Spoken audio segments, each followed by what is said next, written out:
शिवशाहू फुले आंबेडकर विचार मंचच्या वतीने गुरुवारी काढण्यात आलेल्या मोर्चामध्ये राज्याचे उद्योगमंत्री उदय सामंत यांच्यावर कोणतीही टीका करण्यात आलेली नाही। उलट हा मोर्चा सामंत यांच्या विरोधात होता असा जाणीवपूर्वक गैरसमज पसरवून त्यांनाच अडचणीत आणण्याचा काही लोकांचा डाव आहे असा खळबळजनक आरोप मोर्चाचे आयोजक अभिजित हेगशेट्टे यांनी केला आहे।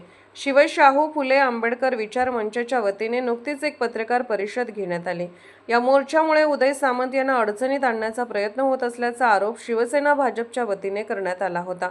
या आरोपीने खंडन करण्यासाठी ही पत्रकार परिषद आयोजित करण्यात आली होती। पत्रकारांशी संवाद साधताना अभिजित हेगशेट्टे म्हणाले की गुरुवारी तब्बल 3 तास चाललेल्या या मोर्चामध्ये उदय सामंत यांच्या नावाचा साधा उल्लेखही झाला नाही किंवा त्यांच्यावर कोणतीही वैयक्तिक टीका करण्यात आली नाही। माझे आणि उदय सामंत यांचे वैयक्तिक संबंध अत्यंत सलोख्याचे आहेत। नवनिर्माण शिक्षण संस्थेशी देखील त्यांचे चांगले संबंध आहेत।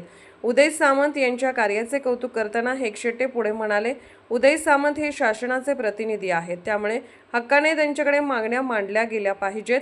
आज राज्याच्या मंत्रिमंडळात ते अत्यंत उच्च पदावर असून अनेक ठिकाणी ते संकटमोचक म्हणून भूमिका बजावतात।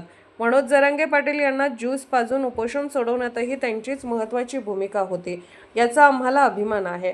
त्या दिवशी जर सामंत स्वतः उपस्थित असते तर त्यांनी नक्कीच मोर्चेकरी विद्यार्थ्यांना बोलावून त्यांचे म्हणणे ऐकून घेतले असते।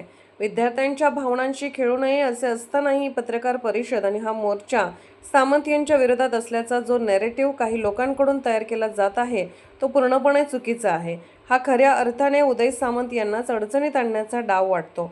मोर्चाचा असा कोणताही उद्देश नव्हता, त्यामुळे या प्रकरणाला नवे वळण देऊन विद्यार्थ्यांच्या भावनांशी खेळणे चुकीचे आहे असेही हेगशेट्टे यांनी यावेळी स्पष्ट केले। या मोर्चात म्हणजे इतके लोक इतका वेळ चालला, जो 3 तास सगळा चालला, त्याच्यात सामंत साहेबांचं कुठे नावही नव्हतं, कुठेही नाव नव्हतं, म्हणजे त्यांचं साधं नावही नाही कुठे, म्हणजे त्यांच्याबद्दल वाईट बोलायचा संबंध येत नाही। सामंत साहेबांचे आमचे संबंध खूप चांगले आहेत, म्हणजे माझं व्यक्तिगत पातळीवर बघितलं तर माझे त्यांचे खूप चांगले संबंध आहेत। इव्हन नवनिर्माण शिक्षण संस्थेशी त्यांचे संबंध आहेत। तुम्ही अनेक वेळा ऐकलं असाल की ते म्हणतात की हे कॉलेज माझं आहे। अनेक आरोग्य शिबिरापासून अनेक ह्याच्यापासून आम्ही त्यांचं, कारण हा एकमेकाला, सामंत साहेब म्हणजे ते शासनाचे प्रतिनिधी आहेत, तर त्यामुळे शासनाच्या प्रतिनिधीकडे हक्काने जायलाच पाहिजे आणि त्यांनी केलंच पाहिजे कामं, कारण ती कामं जनतेची आहेत। व्यक्तिगत काम कोण करून घेऊन जात नाही आम्ही कधी त्यांच्याकडे। भाग नंबर 1। दुसरं म्हणजे असं मला म्हणणं आहे की ही जो त्यांनी आक्षेप घेतला आहे ना, हे मला वाटतं एक प्रकारे सामंत साहेबांना अडचणीत आणणारी ती प्रेस कॉन्फरन्स आहे। म्हणजे ही प्रेस कॉन्फरन्स एवढी लीक झाली, एवढी व्हायरल झाली की एका बाजूला असं वातावरण तयार झालं की सामंत साहेब ह्या मोर्चाच्या विरोधात आहेत। अशा पद्धतीचं हे सगळं वातावरण का करण्यात आलं मला माहिती नाही, पण असं झालं आहे। माझं तर म्हणणं आहे की त्या दिवशी जर सामंत साहेब इथे असते तर ते ह्या मोर्चाला येऊन त्यांनी मुलांना बोलायची संधी घेतली असती। ह्याच्यापूर्वीचा माझा अनुभव आहे, जे मी कार्यक्रम केले तेव्हा ते आले।